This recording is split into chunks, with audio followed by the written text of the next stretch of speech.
juste cause. C'est parce que Haïti entière a des milliers d'âmes à soyer. C'est à eux de les protéger. Mon frère, si tu pouvais voir, si tu pouvais comprendre notre souffrance. Mon ami, si tu étais là, tu aurais compris notre calvaire. Haïti est un très beau pays. Le soleil nous réchauffe le cœur et quelquefois nous rend heureux. Les autres, ils ont violé nos mères, ils ont pillé nos terres et nous laissent dans la misère. Et maintenant, on souffre. Si nos frères ont versé leur sang pour la défense d'une juste cause, c'est parce que Haïti entière a des milliers d'âmes à soigner. C'est à eux de les protéger. C'est à nous de les protéger. Et nous saurons les protéger.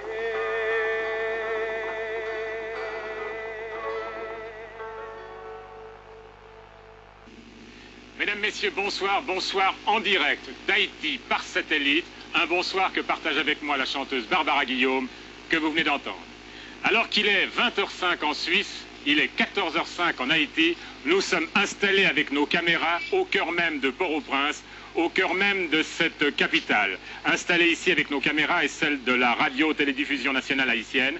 Nous nous sommes installés sur cette terrasse, en plein milieu de cette ville dont vous aperçut déjà tout à l'heure les quartiers. Une ville dont, il faut le préciser, la population a quintuplé en 40 ans. L'émission que vous allez voir ce soir, qui a été réalisée par Jean-Claude Chanel, est une émission extrêmement particulière. En effet, c'est la 750e émission de Temps Présent, qui a été créée il y a un peu plus de 18 ans. La 750e émission, c'est-à-dire un record de longévité en Europe pour un magazine d'information, et qui marque en quelque sorte aussi votre fidélité et votre appui à ce magazine d'information d'une manière plus générale, aux journalistes et à la manière dont nous le concevons à la télévision suisse romande. Pour marquer à notre manière cet événement, nous avons décidé de nous intéresser à l'un des pays les plus pauvres de la planète, à Haïti, à ce qu'on appelle parfois la perle des Antilles, à ce qui est un paradis pour les touristes, mais où il faut bien le dire, la beauté des paysages et la beauté des plages ne se mangent pas. Ici, pendant 30 ans, vous le savez, la dictature des Duvalier a régné.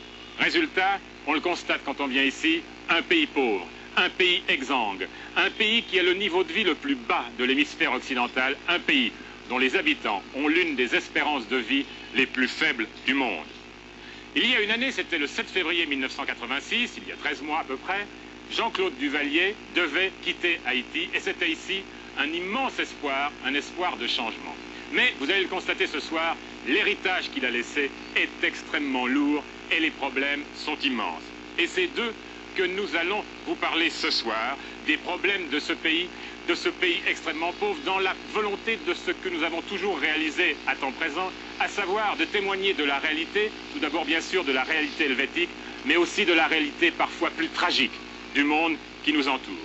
Les reportages que vous allez voir ce soir ont été, je le signale, réalisés, tournés en moins de 10 jours et diffusés ce soir en direct par satellite, des reportages qui vont vous montrer la réalité, une réalité qui est peut-être différente de ce soleil haïtien qui nous fait parfois rêver lorsque nous sommes en Suisse dans notre hiver helvétique. Mais, regardez.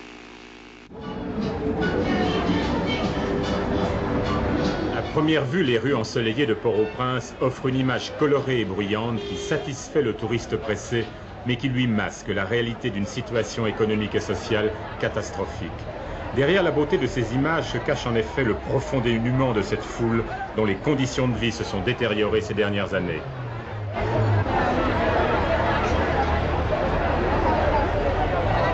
Dans cette ville d'1 million d'habitants à la démographie galopante, on tente de survivre grâce à la débrouillardise et à l'extrême commercialisation des produits. Dans les rues vivent de multiples intermédiaires, le plus souvent des femmes, qui gagnent quelques centimes en vous proposant ce qu'elles ont acheté meilleur marché à quelqu'un d'autre.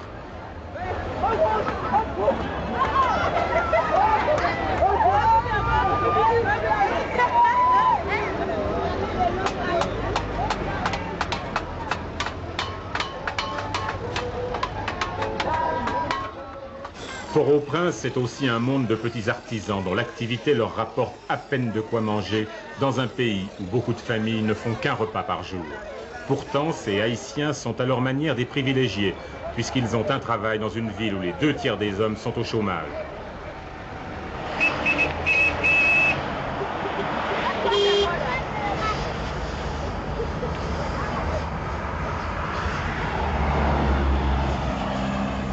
Ici, on manque de tout et les infrastructures sociales les plus simples font défaut. Le réseau électrique est vieillot et souvent en panne et l'eau est rare. À Port-au-Prince, le caniveau tient lieu de fontaine et le moindre point d'eau devient une salle de bain pour les milliers de sans-logis.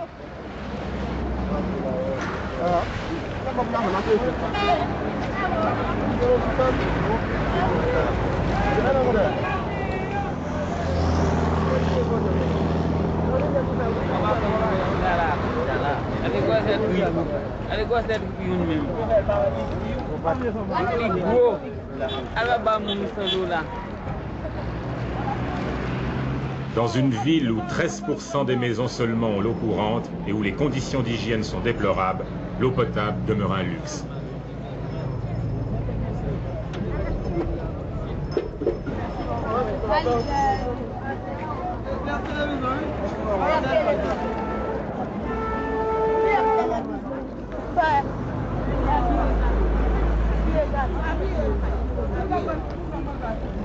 Chaque matin, ils sont ainsi des milliers et des milliers à se laver dans l'eau grise de la rue. Mais il faut aller plus loin sur les terres marécageuses du bord de la mer pour rencontrer une misère encore plus choquante, une misère dont on a souvent parlé, mais qui demeure symbolique de la réalité haïtienne.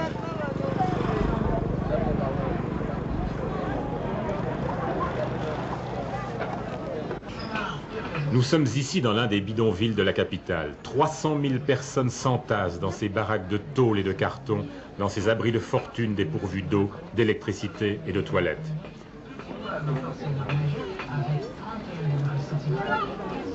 Il faut l'avouer, on éprouve un sentiment de gêne à pénétrer avec une caméra dans l'intimité de cette misère, là où des familles vivent avec 1 ou 2 francs suisses par jour et où la mortalité frappe le tiers des enfants de moins de 5 ans.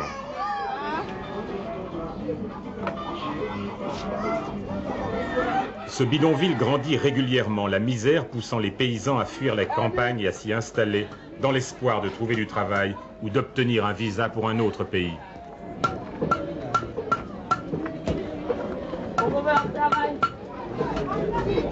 Plusieurs étrangers sont présents ici, dont un père salésien belge qui ne cache pas son sentiment de découragement et de révolte. Mais c'est une injustice qui est tellement criante, qui est tellement forte, que tout le monde devait sentir ça. Si on est à Genève, ou si on regarde ça à Bruxelles, ou si on regarde ça à Paris ou à Stockholm, ça doit choquer pas mes sentiments, mais ça doit choquer moi-même comme personne. Cette injustice, personne ne pouvait supporter ça. Comme je vous ai dit, j'ai été à Genève là. Qu'est-ce que j'ai vu, ça, cette richesse de Genève.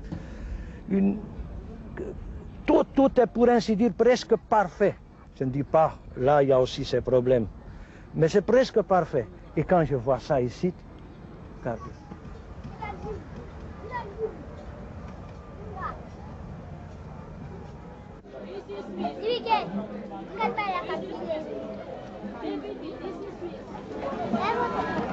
Terre des Hommes, la commune de Meyrin, pour ne citer que ces exemples suisses, mènent ici des actions humanitaires, comme les pères salésiens qui ont fait installer cette citerne qui permet aux habitants d'avoir un peu d'eau.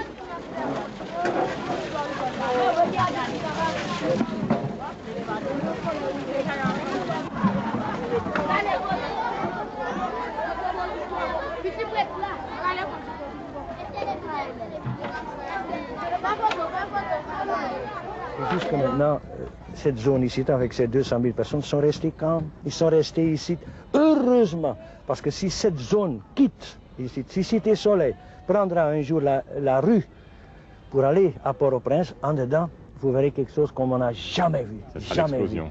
Ça sera incroyable. Et ce que nous avons fait jusqu'à maintenant, il y a un autre père qui travaille ici avec moi, même père haïtien, on essaie de les calmer.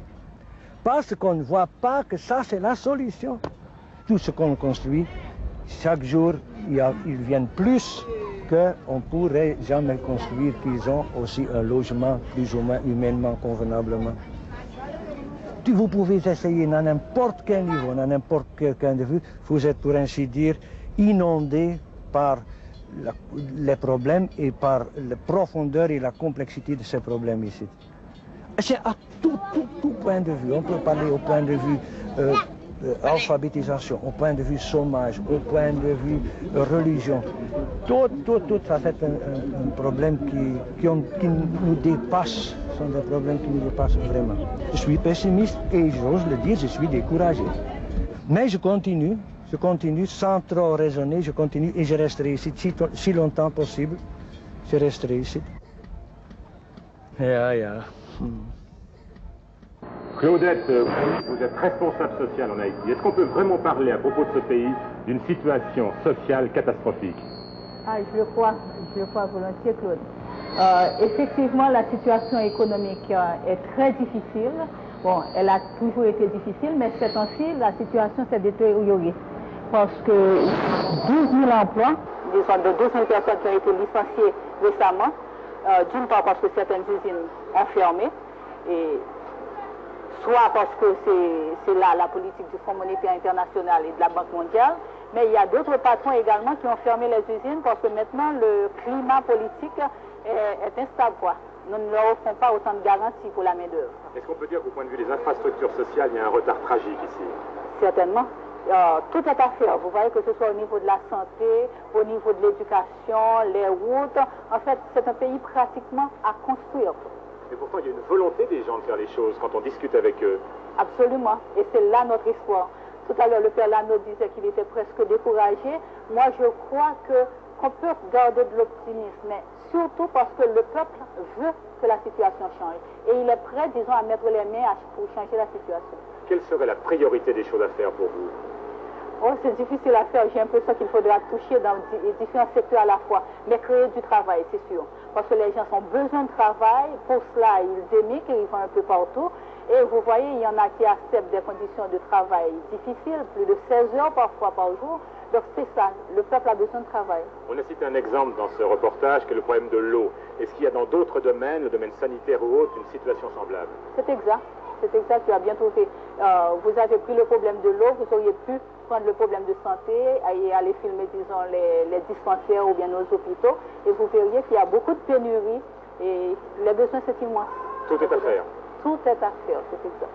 Claudette Wehrli, merci. Alors, outre l'omniprésence de la misère dont on vient de parler, ce qui frappe ici, c'est l'immense attente, comme le disait Claudette Wehrli maintenant, l'immense attente de changement et aussi une effervescence politique et syndicale dans tout le pays.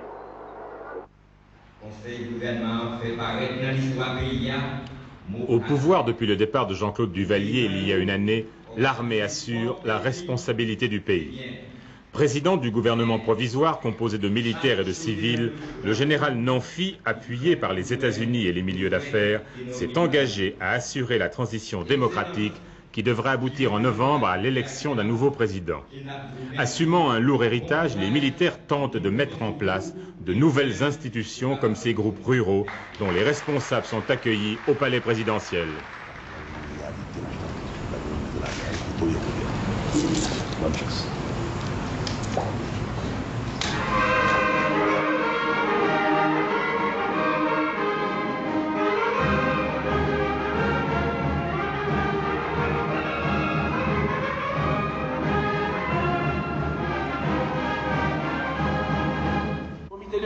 Parmi les premières mesures prises par les militaires figure la rédaction d'une nouvelle constitution qui sera soumise à référendum à la fin du mois. Élue par 5% seulement des électeurs, cette assemblée constituante laisse indifférent une bonne partie des Haïtiens, même si ses travaux ont abouti à un texte jugé relativement libéral. Reste que la rédaction en français de ce projet a suscité de vives critiques dans un pays dont la majorité des habitants ne parlent que créole.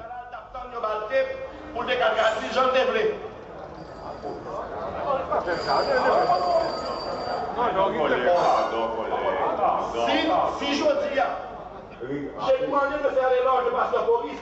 Ben oui, nous d'accord. Monsieur le Président, ne m'interrompez pas, je sais ce que je dis, comme vous savez ce que vous dites. Non, nous pas interrompre. Laissez-moi parler, monsieur le Président. C'est une affaire importante parce que le peuple demande de sa dernière lettre expédiée à l'Assemblée que la Constitution soit promulguée en créole pour qu'ils puissent comprendre ce qui a été voté d'abord avant de passer au vote de cette Constitution. Il y a un peu de l'Assemblée.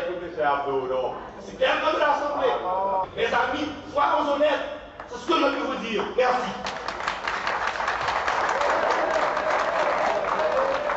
Même si ce projet est également promulgué en créole, restera à en expliquer le sens à des hommes et à des femmes dont 80% sont analphabètes.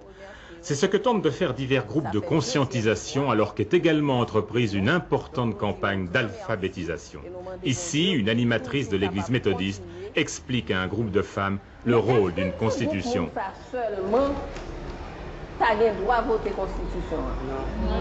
C'est parce que tout peuple là, eh bien, tout peuple là, côté pour la dire oui, c'est dans le référendum. S'il est d'accord avec toute loi qui passait. S'il y a plus oui, la Constitution accepte. S'il y a plus non, ça veut dire qu'il pas accepté.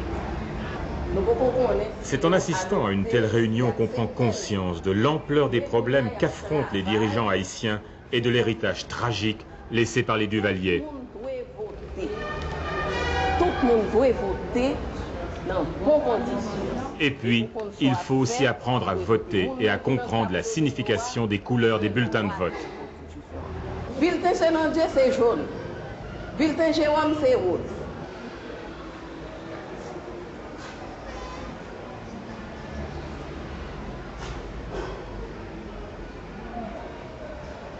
Tout le monde a mis en ligne et puis on va le défiler. J'en nous connais l'élection faite pour tout le monde capable de voter pour le candidat.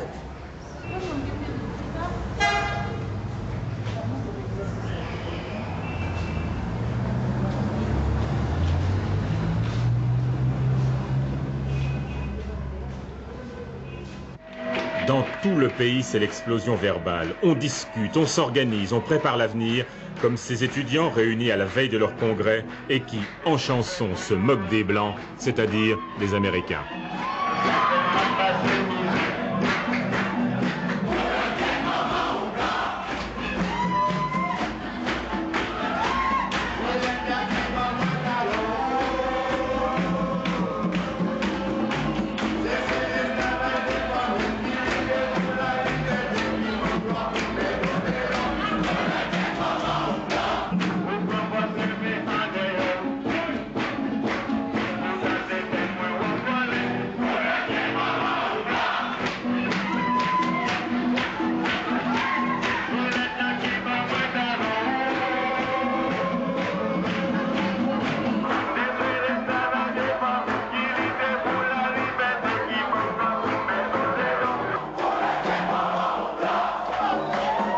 Le principal acquis du 7 février 1986 est d'avoir libéré la parole et permis cette liberté d'expression dont les Haïtiens peuvent enfin jouir après 30 années de silence. Les radios privées jouent à cet égard un rôle important dans cette prise de parole.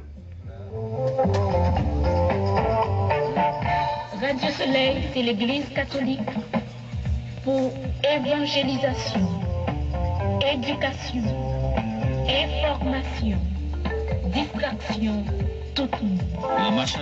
Après avoir contribué avec l'Église catholique au renversement de Duvalier, Radio Soleil poursuit son action critique, dénonce les inégalités et donne la parole à ceux qui ont des doléances à exprimer. C'est également ce que fait Haïti Inter, une station très écoutée. Jean-Dominique, son principal animateur, a passé 5 années en exil. De Radio Haïti. Des participants demandent à notre micro que des actes concrets suivent les promesses sur les questions vitales d'élevage porcin, de distribution de terres et Jean-Dominique est l'un des journalistes les plus écoutés et les plus populaires d'Haïti. L'actualité à brûle-pourpoint, Haïti Inter fait le point.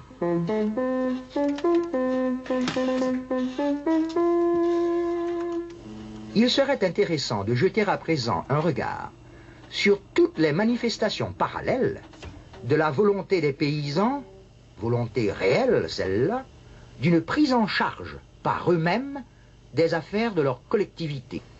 Des magistrats communaux sont déchouqués et remplacés, et ce, sans attendre le calendrier électoral.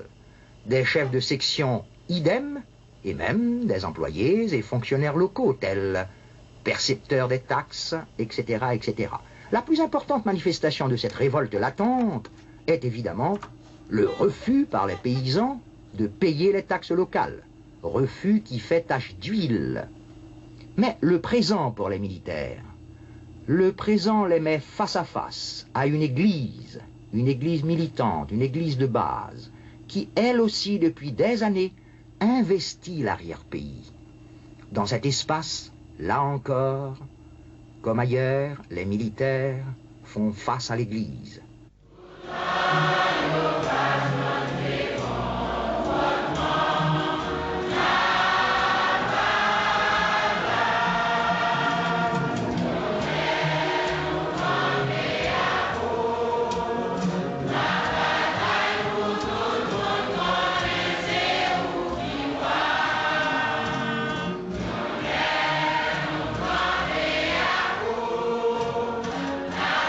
Dans ce pays profondément croyant où la mystique se mêle à la religion, l'Église apparaît comme l'une des rares voies crédibles, jouant un rôle à la fois religieux, social et politique.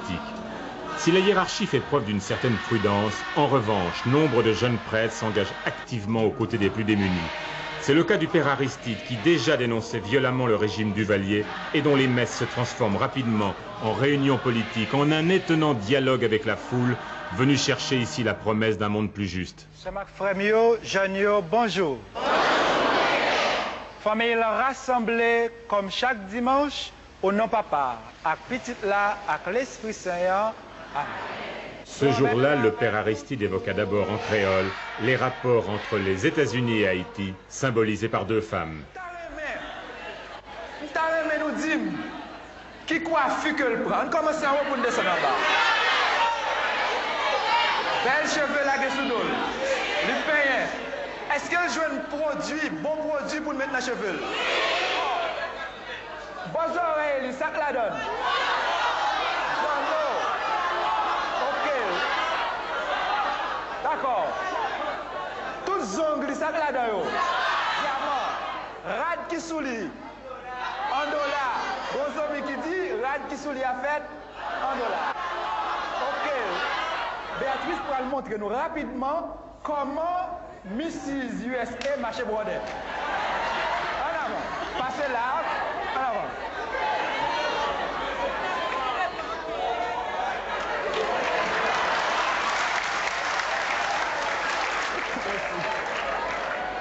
Bon.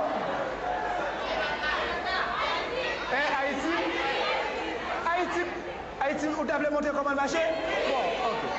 Ok, viens, viens. Bon.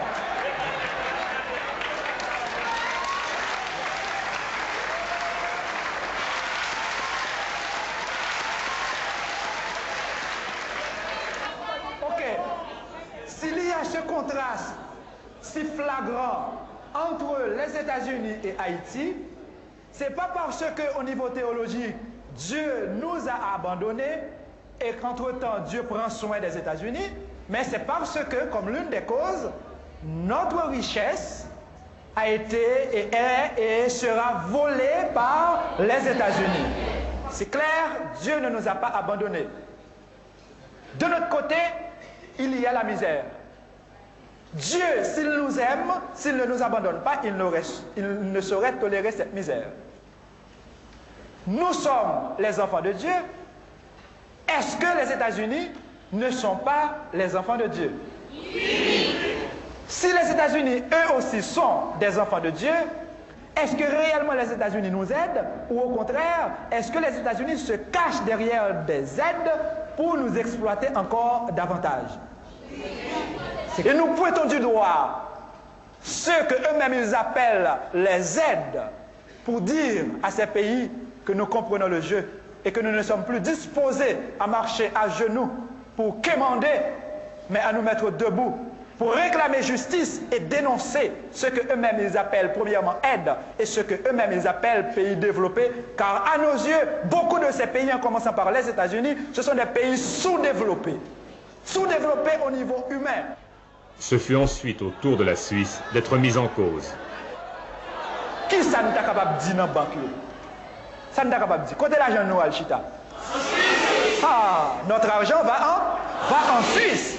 L'argent, Jean-Claude, tout combat, elle vole, les criminels sanguinaires, Macoudi Valéry se volent. Dans qui banque Alchita? Ah. Donc, maman nous couche à l'hôpital pendant que 100 en Suisse, notre maman Haïti se trouve à l'hôpital pendant que notre sang va en Suisse. C'est un scandale, c'est un crime au niveau international. Quand nous comparons nos dettes et nos dépenses pour les importations, et qu'en même temps nous nous rendons compte que ce n'est pas un simple hasard, c'est voulu, c'est entendu entre les grandes nations. Ils se disent grandes pour avoir beaucoup d'argent et pour avoir beaucoup volé. Au-delà de ces voleurs, au-delà de ces corrompus internationaux, nous découvrons naturellement des Suisses, comme des Américains, comme des Canadiens ou des Français, qui ne sont pas aussi corrompus que la corruption internationale. Et c'est précisément à ces Suisses, à ces Américains, à ces Français, à ces Espagnols que nous adressons notre demande. Nous leur demandons si vraiment ils reconnaissent avoir volé, si vraiment ils reconnaissent avoir volé à travers leurs compatriotes tout au long du processus de colonisation, si vraiment ils veulent dire à la face du monde entier qu'ils sont développés, qu'ils commencent à ne pas avoir pitié d'Haïti. Nous n'avons pas besoin de pitié, nous. Qu'ils commencent à ne pas avoir pitié de nous, mais à reconnaître le droit que nous avons, droit de récupérer un peu de ce qu'ils ont volé.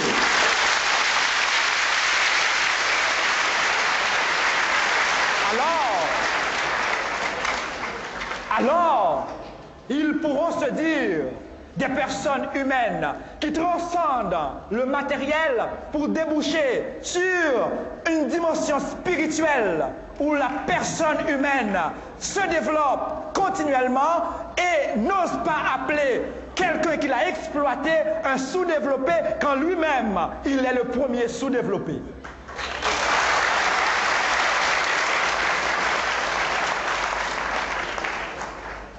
Que notre argent qui se trouve dans les banques suisses,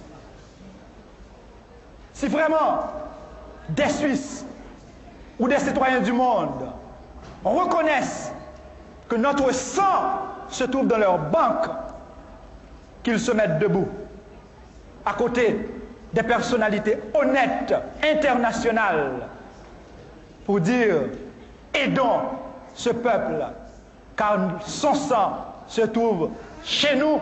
Ça aurait été une honte internationale de laisser circuler dans nos veines le sang d'un pays appauvri.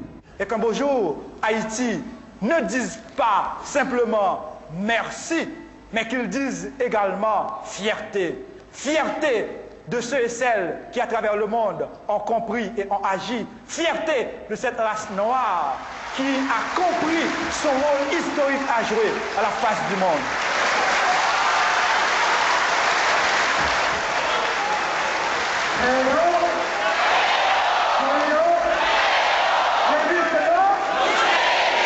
L'église, c'est nous tous. Nous tous, c'est l'église. Les appels comme ça, d'arriver vite. Jean-Maud là, au nom papa, à Christ là, à Christ frère.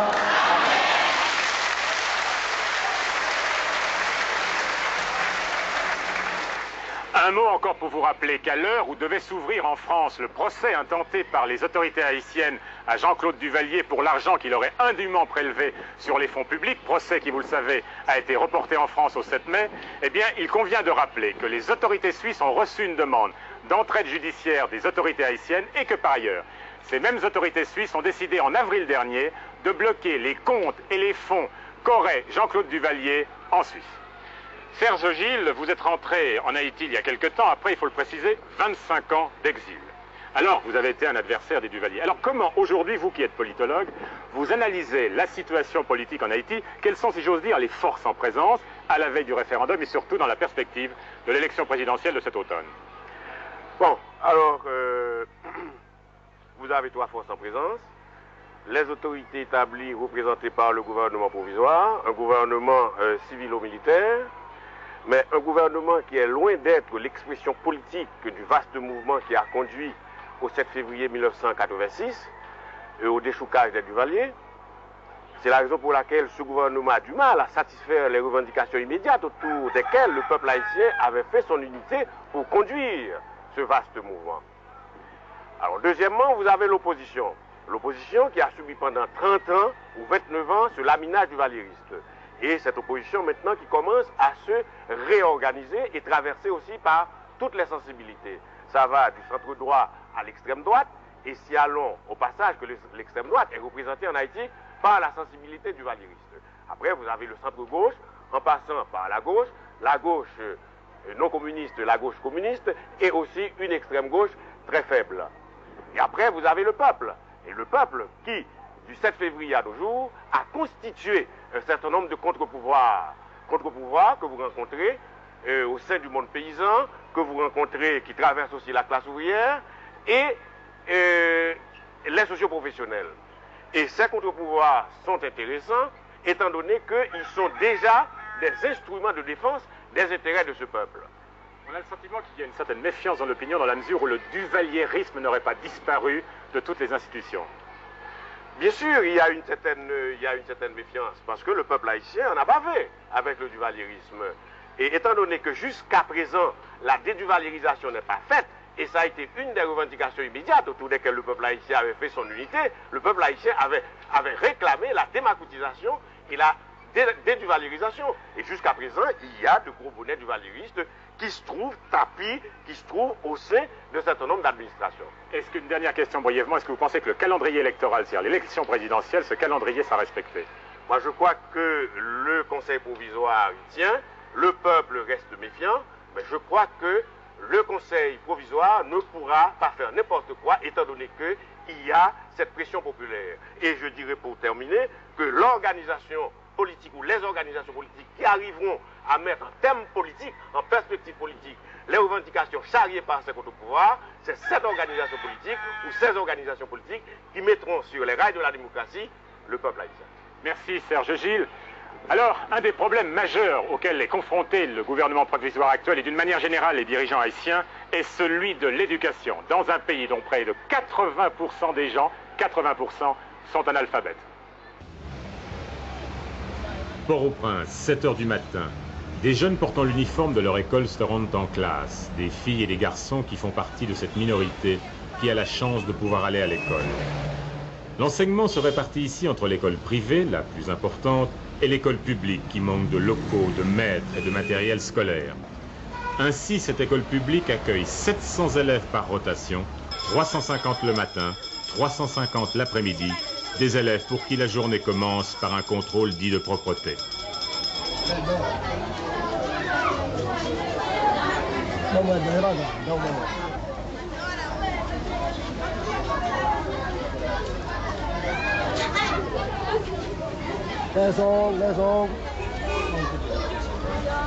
Puis, comme dans toutes les écoles du pays, c'est le lever des couleurs et une strophe de l'hymne national.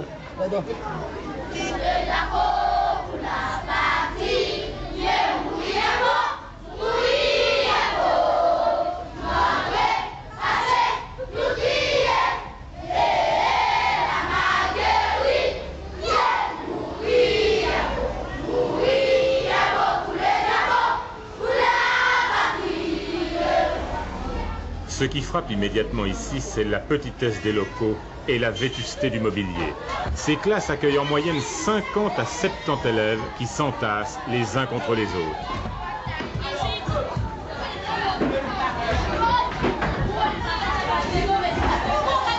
L'école publique est gratuite, mais l'uniforme, les livres et les cahiers sont à la charge des parents. Et pour nombre d'entre eux, cette modeste participation est encore trop lourde. Certains élèves n'ont donc aucun livre. Bonjour les enfants, où sont vos parents? L'enseignement se donne en français, mais une récente réforme encourage le développement du créole, ce qui se heurte parfois à une résistance des parents, pour qui le français demeure un facteur de promotion sociale.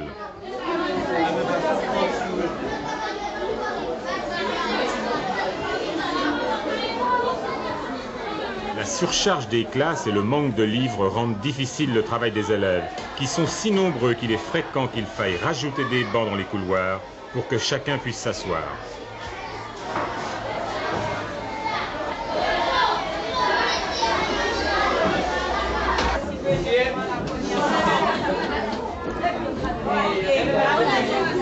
On a dit de remplacer les points par le, la, les. Mal payés en dépit d'une récente augmentation de leur salaire, ces instituteurs n'ont pratiquement aucun matériel pédagogique et travaillent dans des conditions de bruit et de promiscuité qui perturbent leur enseignement.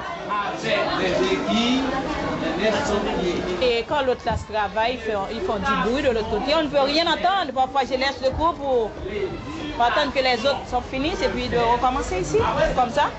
Surtout quand on fait les maths. On ne peut rien comprendre.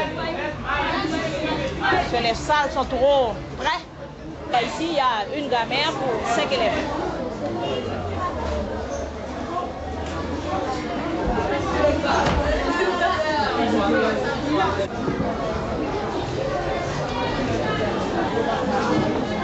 Tu es sûr de la trouver aussi dans les maisons, point final.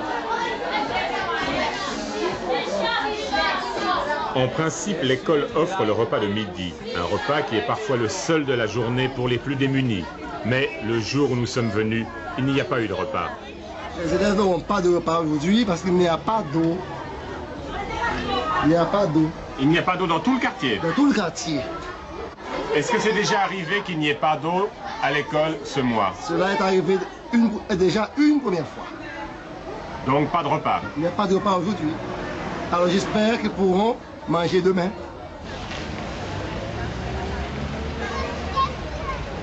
Ces difficultés de l'école publique expliquent pourquoi la majorité des parents, surtout ceux des milieux aisés, envoient leurs enfants dans l'une des 2300 écoles privées du pays qui sont réputées de meilleure qualité.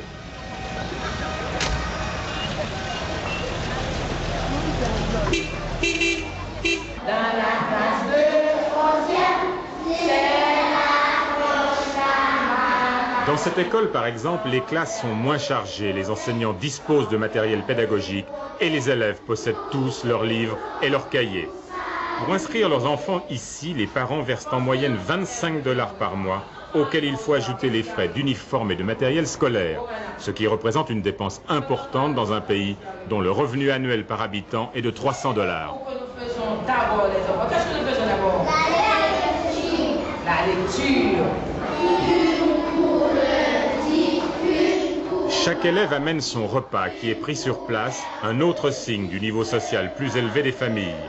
Même si l'église méthodiste fournit des bourses à 10% de ses enfants, ceux-ci demeurent des privilégiés. Quels sont les enfants qui habitent une grande maison? Combien de pièces il y a dans ta maison? Beaucoup de pièces. Beaucoup de pièces.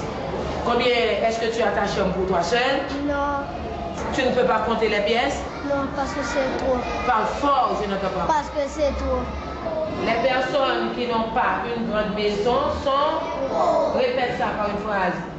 Les personnes qui n'ont pas une maison sont pauvres. Sont pauvres. Est-ce que vous connaissez des personnes pauvres? Oui. Comme ses collègues de l'enseignement public, cette institutrice reçoit un salaire modeste. Elle enseigne donc l'après-midi dans une autre école. Ce système du double poste est très répandu car il permet d'améliorer le revenu des enseignants et surtout de doubler la capacité des écoles.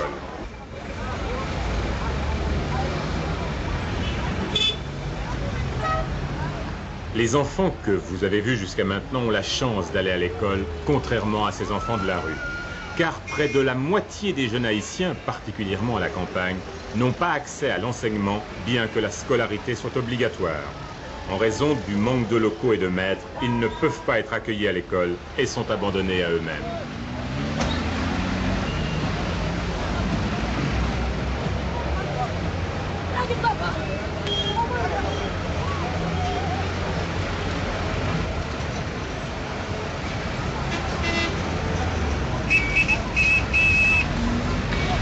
Ils sont ainsi plus de 5000 dans la capitale, vivant et dormant dans les rues. Des enfants qui constituent de petits groupes aux règles plus ou moins strictes lorsqu'il s'agit de répartir les quelques centimes donnés par un automobiliste.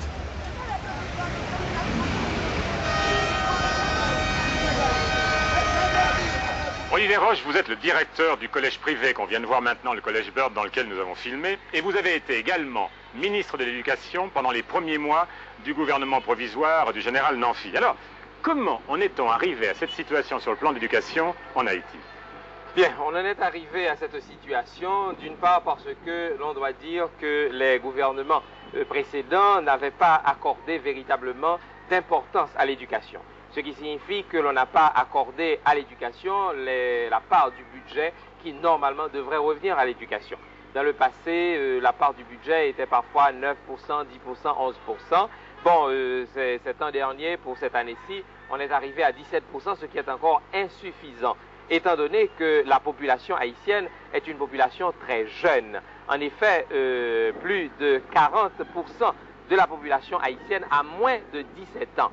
Donc, il faudrait accorder au moins les 25 à 30% du budget national à l'éducation. Donc, insuffisance de ressources nationales accordées à l'éducation. À ce moment-là, les parents ont été obligés, n'est-ce pas, de compenser à ceci en envoyant leurs enfants à l'école. Et il faut dire que aussi certaines institutions, comme les églises en particulier, ont joué un rôle très important.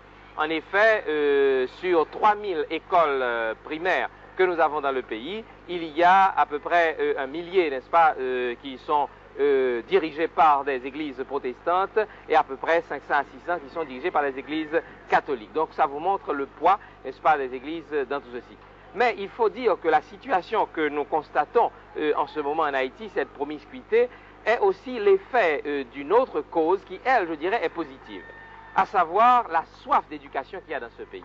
Et en effet, actuellement, si nous suivons les chiffres de ces dernières années, en 10 ans, l'effectif des classes primaires a pratiquement doublé, n'est-ce pas? Donc cela veut dire qu'il y a une soif et les parents font tout ce qu'ils peuvent, n'est-ce pas? Ils consentent des sacrifices énormes pour envoyer leurs enfants à l'école. Quelles seraient les priorités aujourd'hui pour l'éducation en Haïti? Sur quoi faut-il mettre l'accent?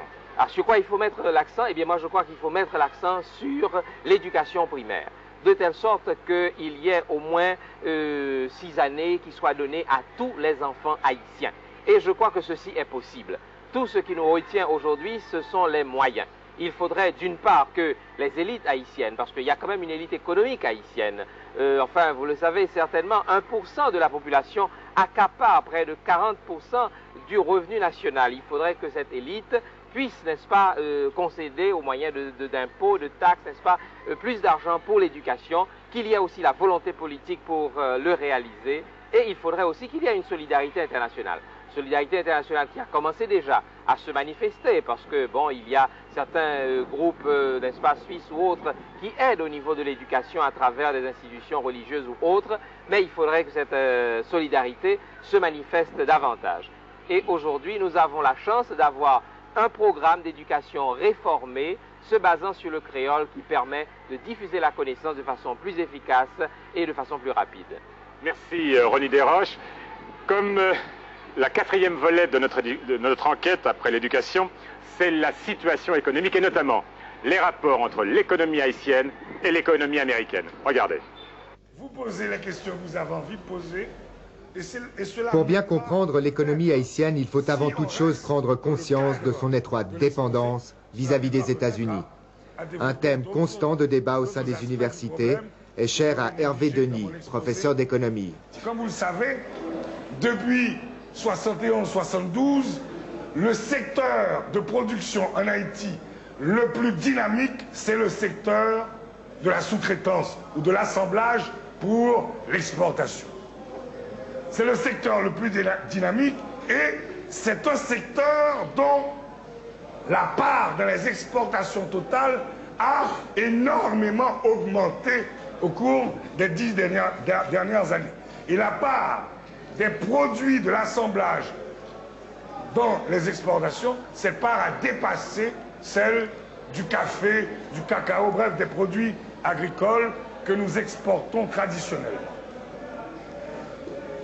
Or, de quoi dépend le dynamisme de ce secteur de la sous-traitance?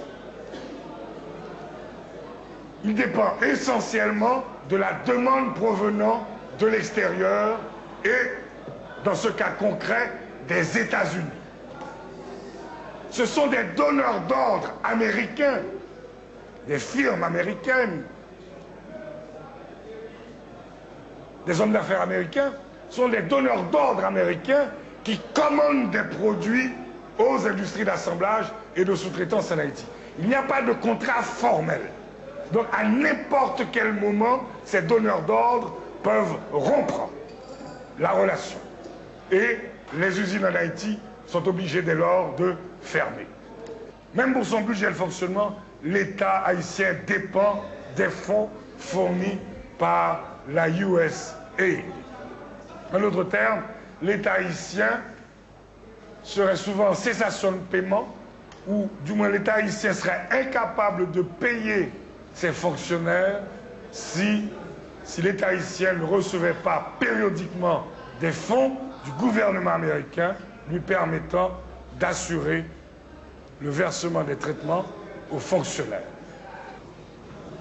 Monsieur Denis, étant donné que Jean-Claude Duvalier, de 71 à 86, a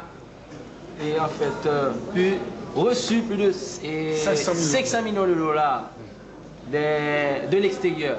Il a pu, en fait, dilapider cet argent, soit l'envoyer dans les banques suisses surtout. Hein. Alors, est-ce que en ramenant cet argent dilapidé par le gouvernement des Duvalier, on ne pourrait pas, en fait, améliorer le sort des démunis haïtiens? Bon, il y a deux conditions. Premièrement, il faut qu'on puisse récupérer cet argent. Rien n'est moins sûr. Il est difficile de récupérer cet argent. Mais deuxièmement, cela suppose qu'il y ait en Haïti un gouvernement qui ait les moyens d'utiliser cet argent de manière productive pour l'ensemble du pays. Vous comprenez? Parce que Jean-Claude Duvalier a gaspillé 500 millions de dollars de l'aide étrangère. Hein? Mais rien ne dit que notre gouvernement ne ferait pas pareil. Vous comprenez? Il faut d'abord que nous autres en Haïti, nous nous assurions que le gouvernement mis en place après cette période de transition sera un gouvernement animé par la volonté expresse d'utiliser au mieux toutes les ressources disponibles, qu'elles soient internes ou externes, parce que nous avons besoin de l'aide étrangère. Mais il faut que ça soit une aide accordée dans le cadre d'une coopération bien comprise. Il faut que nous définissions notre stratégie en fonction de priorités choisies par Haïti et son gouvernement, et en fonction de cela, nous pourrons utiliser les ressources internes disponibles et nous pourrons utiliser l'aide étrangère qui nous serait alors accordée. En attendant, le signe le plus évident de cette dépendance entre Haïti et les USA est symbolisé par la monnaie locale, la gourde, qui, sauf au marché noir, s'échange immuablement au taux de 5 gourdes pour $1.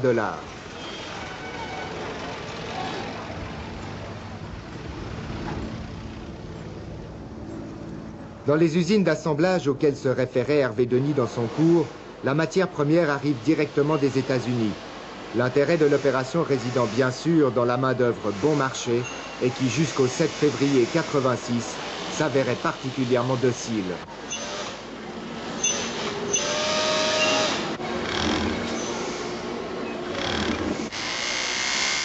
Salaire minimum en Haïti, $3 par jour, soit environ 5 francs, et cela va de soi, sans la moindre protection sociale.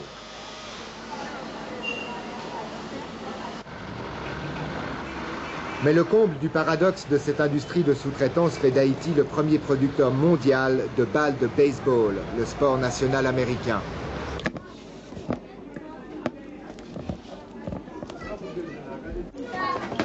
Nous avons rencontré une ouvrière de ces usines.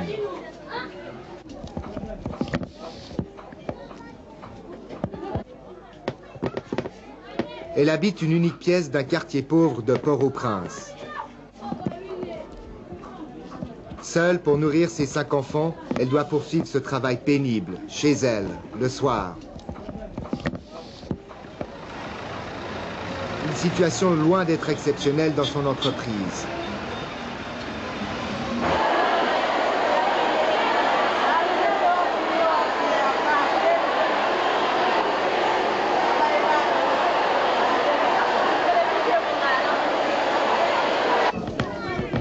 Salaire, 15 centimes par balle. Une balle qui sera vendue 9 francs aux États-Unis. Comme je là, quand même, 30 minutes, c'est pas un blocus, je m'arrive à travail. Je vends des bonheurs le matin. J'ai pris l'étape pour sortir de chez moi. Si j'arrive en retard, bon, je me suis obligé de retourner parce qu'on n'ouvre pas la barrière pour moi.